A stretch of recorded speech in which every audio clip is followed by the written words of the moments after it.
Cancer hub रु kidney रोगर epicentre kidney रोगर हॉटस्पॉट पलटि बरगढ़ जिला संबलपुर यूनिवर्सिटी गवेषण सांघातिक तथ्य पानी नुहे विष पिउछंती बरगढ़वासी जिले जातीय हारठू भी 2% अधिक रोगी 17टी गाँ को हॉटस्पॉट भाव चिन्हट कैंसर परे किडनी रोग सज्जारे बरगढ़ ये हेउछि भटली ब्लॉक ऋषिपाली गाँ गला 2 वर्ष भितर किडनी जनित रोगरे 10 जन प्राण हराई सारी बेले एवं 20 रु अधिक ग्रामवासी किडनी जनित रोगरे आक्रांत आखि आगरे मृत्यु को देखी पूरा गाँ भयभीत जमी गुड़िकरे कीटनाशक औषधर अत्यधिक प्रयोग किंबा प्रदूषित जल पाई किडनी जनित रोगरे आक्रांत होउछंती एमाने तेणु विशुद्ध जल जोगाई देले रोगरु रक्षा पाई पारंतु बोली ग्रामवासी दाबी केवल एही गोटिए गाँ नुहे बरगढ़ जिल्लार गाँ गाँ रे समान समस्या किडनी बेमार अच्छे और एक दुईटा नहीं दिसे आज्ञा 2 बरस है काट पड़ी गला बेले डाक्टर खाना गली सेटा कले और ब्लड बुलटा टेस्ट कलु बेले किडनी बाहरी गला पानी असुविधा बोलिक कहली बेले आम आज जानमु आज्ञा पानी काण है काण नहीं जे पैन खाऊँ पीऊँ सब करूँ ओटा होगलान 18-20 बरस भुवनेश्वर चित्तरंजन कर ट्रिटमेंट होता चित्तरंजन कर सार मरीगले तार आसिक बरगढ़ की आउे से बेम पड़ा तक ट्रिटमेंट हेलु तार आई सरफ पुष्टि देखा सीरीयस होगली विकास में भर्ती हेले हाँ मेडिसिन होइए और डायलिसिस 8 दिन गुटे हो सुखी हो तुम्हें टी डायलिसिस 8 दिन गुटे करमा मेडिसिन खर्चा पर्चा पूरा पछे बोलिक लिखी दीजन बहुत दाम सरकार के किसी ना भी आम मेडिसिन खर्चाटा टी देले आम उपकृत हेतु यहाँ पानी समस्या अच्छे आज्ञा ना आम तो मद मांस ये सब केवे ना कहीं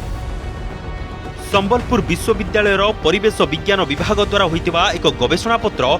इंडियन जर्नल ऑफ नेफ्रोलॉजी अनुसार सार और कीटनाशकर प्रभाव रे एभली रोगींकर संख्या बढ़ुची श्रीलंका रे देखा देउतबा किडनी रोग भली समस्या बरगढ़ जिल्ला रे भी देखिबाकू मिलिछि निकटरे श्रीलंका आसिथिबा सांसद तथा पूर्वतन स्वास्थ्य मंत्री चानाजय सुमन्ना मध्य बरगढ़ जिला गस्त करी जिला प्रशासन सह आलोचना करथिले किछि दिन तळे संबलपुर विश्वविद्यालय सहकारी प्रोफेसर डॉक्टर ईश्वर बैठारू प्रोफेसर प्रदीप नायक भीमसार नेफ्रोलॉजी विभाग डाक्तर सौरभ सृष्टि सह अन्य केतेजण मिसी किडनी रोगी उपरे गवेषणा करथिले गवेषणा पत्र रे उल्लेख करा जायछि जे बरगढ़ रे विगत 5 वर्ष मध्य किडनी रोगी संख्या जातीय हार ठारू 2% अधिक रही जिले में 17टी हॉटस्पॉट गाँ चिन्हट करा जायछि अताबिरा विजेपुर गाइसलाट भेडेन भटली ब्लॉक अधीन अरडा मनोहरपाली सेमेलगुड़िया महुलपाली चारपाली सालपाली एमश्रीगिड़ा जामुटबाहाल खैरापाली पादीपाली लचिदा लस्तला बुड़ापाली तला कुशनपुरी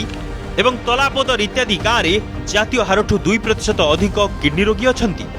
माटी पीवा पानी रोगी मानकर रक्त एवं मूत्र रे कीटनाशक आ भारी धातु देखा जाउथिबार एही रिपोर्ट रे दर्शा जाइछि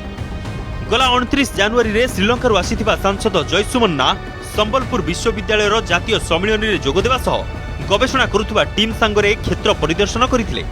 निजे नेफ्रोलॉजी विभाग डाक्तर मध्य होइथिबारु गवेषणा पत्रर समीक्षा भी करथिले सबु संपर्क रे अवगत हेबा परे से कहिसंती श्रीलंका रे मध्य बरगढ़ परी समान टॉक्सिस नेफ्रोपैथी बहुल भाव में पुरुष चाषी भितर देखा जाउछि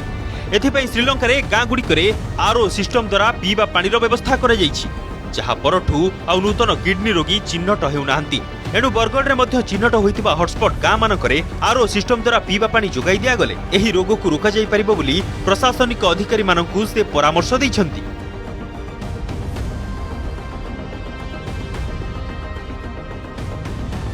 We have been encountered kidney disease issue in Sri Lankan rice farmers for last 20 years.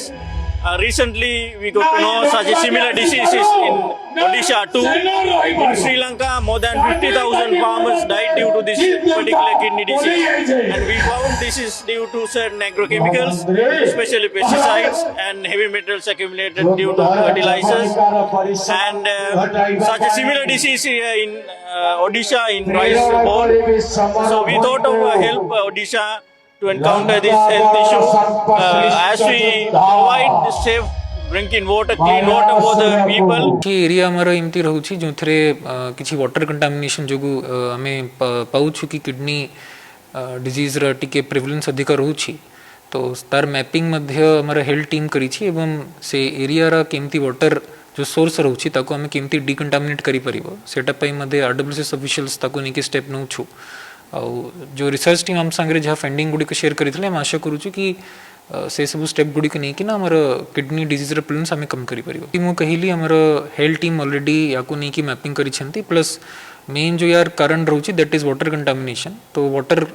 जो भी पॉकेट गुड़ी आम आइडेंटिफाई करूँ से आमर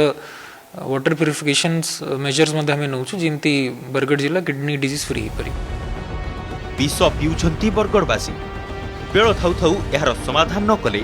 किडनी रोग हजार हजार लोकों जीवन नहीं पारे। बरगढ़ कैमरा पर्सन तरणी और जसवंत बलराम कुमार दीप और लिपन कुमार होता रिपोर्ट अर्गस न्यूज।